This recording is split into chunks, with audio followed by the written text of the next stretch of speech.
Hello मित्रों, साथियों। मैंने बताया था कि 1983 में मैंने पहला शिविर अटेंड किया विपश्यना साधना का श्रावणी भिक्षु बनकर। उसके बाद 2009 में मैं भारत गया था मैक्सिको के कंपनी का लॉन्च, उसके एक ब्रांच लॉन्च करने के लिए। 11 महीने भारत में रहा। तो एक शिविर मैंने हरियाणा बल्लभगढ़ से सोना रोड पर एक धम्मसोता केंद्र बना हुआ है वीरान जंगल में, जैसे स्वर्ग की कल्पना की जाए। बिल्कुल वीरान जंगल में नयन मोहन मनोहर जगह, जहाँ जो लोग सीखते हैं विपश्यना ध्यान साधना, उनकी खाने रहने की सारी व्यवस्था है। मुझे तो बाकायदे एक कमरा मिला, उसमें एक पलंग था गद्दे वाला, पंखा था, मच्छरदानी थी और अटैच्ड बाथरूम था। सारी सुविधा थी। और सुबह को नाश्ता, दोपहर को खाना, रात को दूध या फल जूस इस तरह मिलता था। तो कोई दिक्कत, कोई परेशानी नहीं थी। साथियों, अब तक मैं आपको 2 दिन का जो सत्यनारायण गोयनका जी का प्रवचन था, 2 दिन मैंने पूरे कर दिए हैं।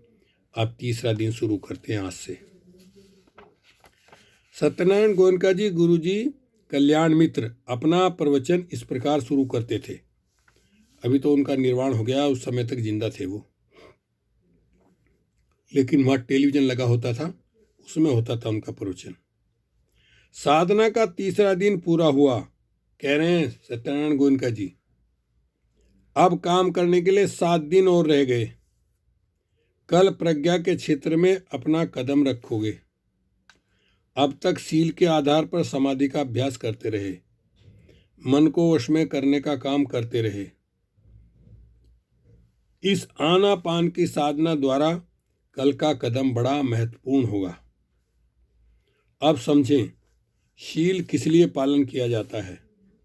शील अपने आप में बड़ा कल्याणकारी है, क्योंकि शील का पालन करने वाला व्यक्ति बहुत से दुखों से छुटकारा पा जाता है। जैसे स्वयं को दुखी नहीं बनाता, औरों को दुखी नहीं बनाता, लेकिन केवल शील पालन करने मात्र से, चाहे कितनी ही भली बात शील का पालन क्यों ना करके, केवल शीलों का पालन करने से कोई व्यक्ति सारे दुखों से मुक्त नहीं हो सकता।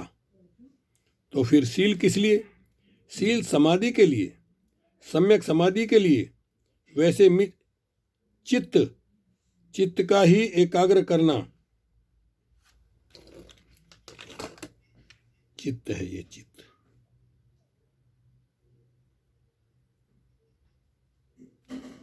चित्त का ही एकाग्र करना है। तो बिना शील का पालन किए भी बहुत आलंबन होते हैं, जिनके सारे चित्त को एकाग्र किया जा सकता है, लेकिन वो समाधि हमारे काम की। हमें तो सम्यक समाधि, यानी जहाँ चित्त मैला नहीं हो, वह एकाग्र हो, तो शील सम्यक समाधि के लिए। लेकिन सम्यक समाधि भी मन में विकार जागता है, हम उसे दूर करते हैं। जैसे विकार जागता है, हम उसे दबा देते हैं और चित्त को एकाग्र करते हैं, तो समाधि हुई। मन को अपने वश में कर लिया, अच्छी बात हुई, लेकिन समाधि से मुक्ति नहीं मिल सकती, सारे बंधनों से मुक्ति नहीं मिल सकती, सारे दुखों से मुक्ति नहीं मिल सकती।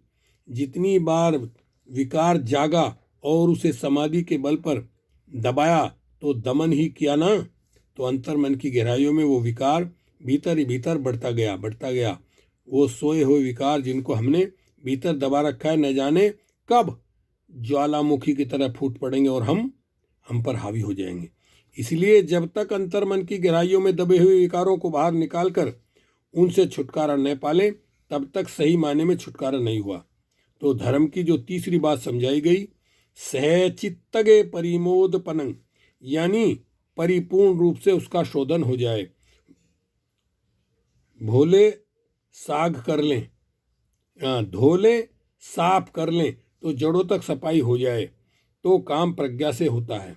शील समाधि के लिए, समाधि प्रज्ञा के लिए, व प्रज्ञा विमुक्ति के लिए। तो यदि प्रज्ञा के खेल में कदम रखना है, तो समझे प्रज्ञा क्या है। कल इसका अभ्यास करेंगे, तो आज समझ लें प्रज्ञा क्या है।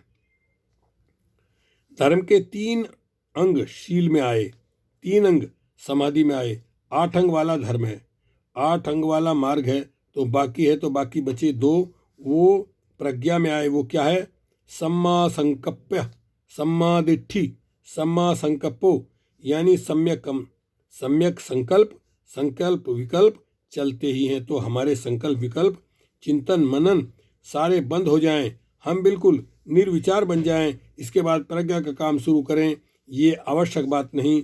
संकल्प विकल्प चलते हैं, लेकिन इन संकल्प विकल्पों में जरा तब्दीली आनी चाहिए, जरा सुधार होना चाहिए। चलिए, वीडियो लंबी हो जाती है तो लोग सुनते नहीं हैं पूरी, इसलिए अगली वीडियो में। ओके, शुक्रिया, धन्यवाद।